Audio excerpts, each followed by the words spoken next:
ഒരടാറ് love story. രചന ശരത്. വിനു മാറിക്കോ, കല്ല് വരുന്നു. കോളേജിൽ സമരത്തിനിടയിൽ കൂട്ടുകാരന്റെ വിളികേട്ടാണ് വിനോദ് തിരിഞ്ഞു നോക്കിയത്. തനിക്ക് നേരെ പാഞ്ഞു വന്ന് ഏറുകൊള്ളാതെ വിദഗ്ധമായി അവൻ ഒഴിഞ്ഞു മാറി. ഇവൻ വിനോദ്, എല്ലാവരും വിനു എന്ന് വിളിക്കും. കോളേജിലെ പാർട്ടിയുടെ ചെയർമാനൊക്കെയാണ് കക്ഷി. കോളേജിൽ ഫീസ് കൂട്ടിയതിന്റെ പേരിലുള്ള സമരത്തിനിടയിലാണ് ഇപ്പോൾ. അമ്മേ! ഒരു കരച്ചിൽ ശബ്ദം കേട്ടാണ് അവൻ ഞെട്ടിത്തിരിഞ്ഞ് നോക്കിയത്. അവൻ കണ്ടത് താൻ വിദഗ്ധമായി എസ്കേപ്പായ ഏറ് സ്വന്തം തലയിൽ ഏറ്റുവാങ്ങി നിലത്തിരുന്ന് മോങ്ങുന്ന നമ്മുടെ നായികയാണ്. ഇവൾ നീതു.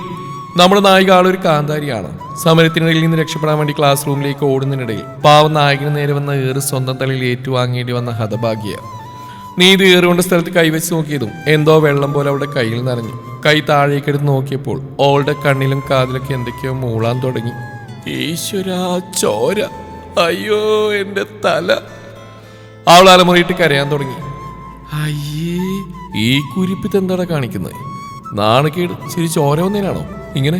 വിനൊരു പുച്ഛത്തോടെ പറഞ്ഞു. ഇച്ചിരി ചോരയോ? പഞ്ചായത്ത് വൈപ്പൂനെ പൊട്ടി ഒഴുകുന്ന കണ്ടിട്ടാണോ താൻ പറയുന്ന ഇച്ചിരി ചോരാന്ന്? നീതു കലിപ്പായി. ഈ കുരിശിനെയും ചുമന്ന് ഇവിടെ നിന്നാൽ തല്ലുകിട്ടുന്ന വഴിയറിയില്ലെന്ന് തിരിച്ചറിഞ്ഞ വിനു ഉഷാറായി. ആരിലും ഒന്ന് എടുക്കട ഈ സാധനത്തിനെ, ഇല്ല ഇവിടെ കിടന്ന് എല്ലാവരും തല്ലുകൊള്ളേണ്ടി വരും. വിനോദ് നിസ്സായനായി കൂട്ടുകാരെ നോക്കി. എന്നെ താനെടുത്താ മതി. നീതുവിന്റെ പറച്ചിൽ കേട്ട് വിനു അങ്ങോട്ട് നോക്കിയപ്പോൾ അവൾ വിനുവിന് നേരെ കൈ നീട്ടിയിരിക്കുകയാണ്. ഹോ, ഇത് വലിയ കുരിശായാലും ഭർത്താവേ. അവനവളെ കൈകളിൽ കോരിയെടുത്തു.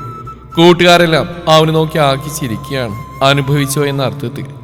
വിനു ഒന്ന് കളിപ്പിച്ച് നോക്കിയതും എല്ലാവരും ചിരിയടക്കി. മാഷിന്റെ പേരെന്താ? അവന്റെ മുഖത്ത് നോക്കി ചോദിക്കുന്ന അവളെ കണ്ടപ്പോൾ അവന് ദേഷ്യം വന്നു. പേരക്ക, ഇനി എന്തൊക്കെ നിനക്ക് അറിയണം? മിണ്ടാതെ കിടന്നില്ല ഇവിടെ നിലത്തിട്ട് ചവിട്ടി കൂടി ഞാൻ. വിനു തന്റെ കലിപ്പ് മൂട് ഒന്നുകൂടെ കൂട്ടി.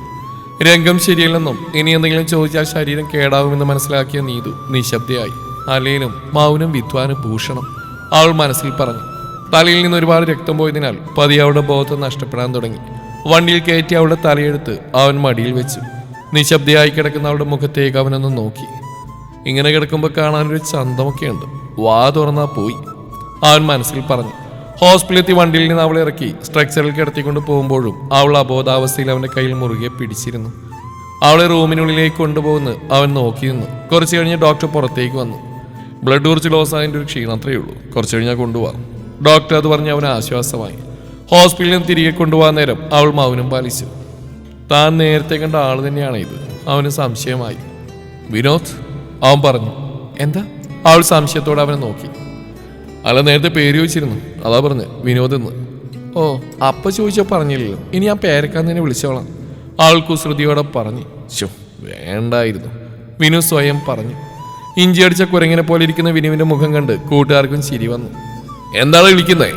വിനു കരിപ്പായതും കൂട്ടുകാർ വാപൊത്തി. തിരിഞ്ഞോക്കി അവൻ കണ്ടത് വാപൊത്തിച്ചിരിക്കുന്ന നീതുവിനെയാണ്. അവൻ ദേഷ്യം കടിച്ചു പിടിച്ചു. വെറുതെ വടി കൊടുത്ത് അടി വാങ്ങുന്ന എന്തിനാലേ? പിന്നെ കോളേജിൽ എത്തുന്നവരാരൊന്നും മിണ്ടിയില്ല. കോളേജിലെത്തിയതും അവനവളെ ഹോസ്റ്റലിൽ കൊണ്ട് വിട്ടു. തിരിഞ്ഞടക്കാൻ പോയി അവൻ അവൾ വിളിക്കുന്ന കേട്ട് നിന്നു. ഇനിയിപ്പോൾ അടുത്ത് എന്താണാവോ എന്ന അർത്ഥത്തിൽ അവൻ നോക്കി. അതേ മാഷേ, എൻ്റെ പേര് നീതു, എനിക്ക് ഇയാളെ ഇഷ്ടമായി കേട്ടോ. അത്രയും പറഞ്ഞ് അവൾ ഉള്ളിലേക്ക് ഓടി. വിനു കിളി പോയ അവസ്ഥയിൽ അവളെയും നോക്കി നിന്നു. രാത്രി തിരിഞ്ഞും മറിഞ്ഞും കിടന്നിട്ടും വിനുവിന് ഉറക്കം വന്നില്ല. കണ്ണടച്ചാൽ അവളുടെ മുഖം മാത്രം. ഒടുവിൽ അവൻ ആ സത്യം മനസ്സിലാക്കി, ആ കാന്താരി അവനും പ്രണയിക്കുന്നു എന്ന സത്യം. പിറ്റേ ദിവസം കോളേജിലെത്തിയിട്ട് അവൻ അവളെ തിരഞ്ഞു. അവൾ വന്നിട്ടില്ല. അവന് ക്ലാസ്സിലിരിക്കാൻ തോന്നിയില്ല. അവൻ വെളിയിലേക്ക് ഇറങ്ങി. അടുത്തുള്ള വാഗമരത്തിന്റെ ചുവട്ടിലേക്ക് നടന്നപ്പോൾ അതാ നിൽക്കുന്ന തന്റെ കാന്താരി. അവന്റെ കണ്ണുകൾ വിടർന്നു. നീതു, അവന്റെ വിളി കേട്ട് അവൾ തിരിഞ്ഞു നോക്കി. അവളുടെ കണ്ണുകളിൽ അത്ഭുതം വിടർന്നു. എന്നെയാണ് വിളിച്ചേ? അവളുടെ ചോദ്യത്തിന് അവൻ അതേന്ന് തലയാട്ടി. എന്താ കാര്യം? അവളുടെ ചോദ്യത്തിന് മുമ്പിൽ അവനൊന്ന് പതറി. അതല്ലെങ്കിൽ അങ്ങനെയാണല്ലോ, ഇഷ്ടപ്പെട്ട പെണ്ണിനോട് ഇഷ്ടം പറയാൻ പോകുമ്പോൾ എത്ര വീരനാണെങ്കിലും ഒന്ന് ഭയക്കും. അവൻ നിന്ന് വിയർക്കുന്നുണ്ടപ്പോൾ തന്നെ അവൾക്ക് കാര്യം മനസ്സിലായി. അതെ മാഷേ, ഈ പരിങ്ങളെ കുറെ കണ്ടിട്ടുള്ള. അതെ, എപ്പോഴാ വരുന്ന എൻ്റെ വീട്ടിലേക്ക്? അവൻ മനസ്സിലാവാതെ അവളെ നോക്കി. അതെ, പെണ്ണ് കാണാൻ വരുന്ന കാര്യം പറഞ്ഞു. അവൾ കുണിങ്ങി ചിരിച്ചു. അവളുടെ ചിരി കണ്ട് അവൻ്റെ ഉള്ളിൽ ഒരു പുഞ്ചിരി വിടർന്നു. ആ പുഞ്ചിരിയിൽ തുടങ്ങി അവരുടെ പ്രണയം. കോളേജിലെ ഓരോ മുക്കുമൂലയും അവരുടെ പ്രണയത്തിന് സാക്ഷിയായി. കോളേജ് മുഴുവൻ അവരുടെ പ്രണയം പാട്ടായി. അപ്രതീക്ഷിതമായിട്ടാണ് അവളുടെ അച്ഛനൊരു ഹാർട്ട് അറ്റാക്ക് വന്ന് അവൾക്ക് ഹോസ്റ്റലിൽ നിന്ന് വീട്ടിലേക്ക് പോയിട്ട് വന്നു. പോവാൻ നേരം അവൾ അവനെ കെട്ടിപ്പിടിച്ച് യാത്ര പറഞ്ഞു. വീട്ടിൽ പോയിട്ടും ദിവസവും വിളിച്ചുകൊണ്ടിരുന്ന വിളികളും മെസ്സേജുമെല്ലാം പെട്ടെന്നൊരു ദിവസം നിലച്ചു. അവളുടെ നമ്പറിലേക്ക് ഒരുപാട് തവണ വിളിച്ചെങ്കിലും ഫോൺ സ്വിച്ച് ഓഫ് ആയിരുന്നു. അങ്ങനെ താനൊരു അടാറ് തേപ്പിന് ഇരയായിരുന്നു എന്ന സത്യം അവൻ മനസ്സിലാക്കി. പിന്നീട് അങ്ങോട്ട് നിരാശാകാമുവിന്റെ റോള് അവൻ നന്നായി അലങ്കരിച്ചു. താടിയും മുടിയും നീട്ടി വളർത്തി കാണുന്നവരൊക്കെ കഞ്ചാവാണെന്ന് പറയുന്ന അവസ്ഥയിൽ നിന്ന് അവനെ തിരികെ കൊണ്ടുവരാൻ വീട്ടുകാർ ഒരുപാട് പാടുപെട്ടു. ഇന്ന് അവന്റെ കല്യാണമാണ്. വീട്ടുകാരുടെ നിർബന്ധത്തിന് വഴങ്ങിയൊരു കല്യാണം.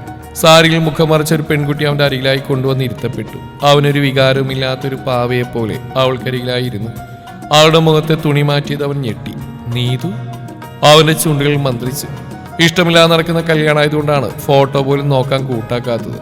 ഇതിപ്പോ അവൻ എഴുന്നേറ്റ് ഓടിയാലോ എന്ന് തോന്നിപ്പോയി. അച്ഛൻ്റെയും അമ്മയുടെയും മുഖം കണ്ട് അവൻ ആ ശ്രമം ഉപേക്ഷിച്ചു. അവനൊന്നുകൂടി ആ മുഖത്തേക്ക് നോക്കി. അവൾ ഒരുപാട് മാറിപ്പോയിരിക്കുന്നു. പഴയ ആ ചുറുചുറുക്കും കുറുമ്പൊന്നും ആ മുഖത്തില്ല. അവനെന്തൊക്കെയോ സംശയങ്ങൾ തോന്നി. എന്നാലും തീരുമാനിച്ചുറപ്പിച്ച മുഹൂർത്തത്തിൽ അവനവളുടെ കഴുത്തിൽ താലികെട്ടി. അവനവളോട് എന്തെന്നില്ലാത്ത ദേഷ്യമായിരുന്നു ഉള്ളിൽ. എന്നാൽ അതെല്ലാം അലിഞ്ഞില്ലാതാവാൻ അവളുടെ അച്ഛൻ പറഞ്ഞ കാര്യങ്ങൾ തന്നെ മതിയായിരുന്നു. അവളുടെ ബന്ധം വീട്ടിലറിഞ്ഞ അന്ന് മുതൽ അവൾ വീട്ടു തടങ്ങില്ലായിരുന്നു. അച്ഛന് ഹാർട്ട് അറ്റാക്ക് എന്ന് കള്ളം പറഞ്ഞ് വീട്ടിൽ വിളിച്ചു വരുത്തി അവളുടെ ഫോണെല്ലാം അവർ നശിപ്പിച്ചു. അവനെ മറക്കാൻ ഒരുപാട് നിർബന്ധിച്ചു. എന്നാൽ മരിച്ചാലും അവനെ മറക്കില്ലെന്ന് അവൾ തറപ്പിച്ച് പറഞ്ഞു. അവസാനം അവളുടെ ഇഷ്ടമില്ലാതെ വീട്ടുകാർ നടത്താൻ തീരുമാനിച്ച യുവാത്തിൽ നിന്ന് രക്ഷപ്പെടാൻ അവൾ സ്വന്തം ഞരമ്പ് വെട്ടിമുറിച്ചു. അച്ഛന്റെ വാക്കുകൾ കേട്ട് അവൻ തളർന്നിലെത്തിയിരുന്നു. അവളോട് ദേഷ്യം തോന്നി നിമിഷത്തോർത്ത് അവൻ സ്വയം പഴിച്ചു. മോനെ, എൻ്റെ മോള് പാവ. നീ അവളുടെ ലോകം. ഞങ്ങൾ ചെയ്ത തെറ്റിന് മോനെ അവളെ ശിക്ഷിക്കരുത്. ഒരു കരച്ചിലോടെ അച്ഛൻ അവന്റെ കാലിലേക്ക് വീണു. അവൻ അദ്ദേഹത്തെ പിടിച്ചെഴുന്നേൽപ്പിച്ചു. ഇല്ലച്ചാ, അച്ഛൻ ആ മകളെന്റെ പ്രാണനാ. അവളെ വിഷമിപ്പിക്കാൻ എനിക്ക് കഴിയില്ല. അവന്റെ ആ ഒരു വാക്ക് മതിയായിരുന്നു അച്ഛൻ. അവളുടെ കൈ പിടിച്ച് ഏൽപ്പിക്കുമ്പോൾ ആ അച്ഛന്റെ കൈകൾ വിറക്കുന്നുണ്ടായിരുന്നു. അവൻ സ്നേഹത്തോടെ അവളുടെ കൈകൾ മുറുകെ പിടിച്ചു. പുതിയ ജീവിതത്തിലേക്ക് തന്റെ കാന്താരിക്കൊപ്പം അവൻ കാലെടുത്തു വെച്ചു. രാത്രി പാലുമായി മുറിയിലേക്ക് വരുമ്പോൾ അവളുടെ കൈയും കാലൊക്കെ വിറക്കുന്നുണ്ടായിരുന്നു. മുറിയിലേക്ക് കയറിയതും പുറകിൽ നിന്ന് അവൻ അവളെ കെട്ടിപ്പിടിച്ചു. അവളുടെ കയ്യിലെ പാല് നിലത്തേക്ക് വീണു. ഞെട്ടിത്തിരിഞ്ഞ് അവൾ കണ്ടത് പുഞ്ചിരിയോടെ നിൽക്കുന്ന വിനുവിനെയാണ്. ഒരുപാട് നാളുകൾ കാത്തുവെച്ച സ്നേഹം കൊടുക്കാനെന്നോണം അവനവളെ തന്നോട് ചേർത്ത് പിടിച്ചു. അവന്റെ ഹൃദയത്തോട് ചേർന്ന് നിൽക്കുമ്പോൾ അവളിൽ സംതൃപ്തിയായിരുന്നു. തന്റെ രാജകുമാരനെ സ്വന്തമാക്കാൻ സാധിച്ച സംതൃപ്തി. അവന്റെ ചുണ്ടുകൾ അവളുടെ അധരങ്ങളുമായി കോർത്തു. അവൾ കണ്ണുകൾ ഇറുക്കി അടച്ചു. അതെ, അവർ ജീവിച്ചു തുടങ്ങിയായിരുന്നു. സന്തോഷത്തോടെ, സമാധാനത്തോടെ, പ്രണയത്തോടെ, ഇഷ്ടത്തോടെ.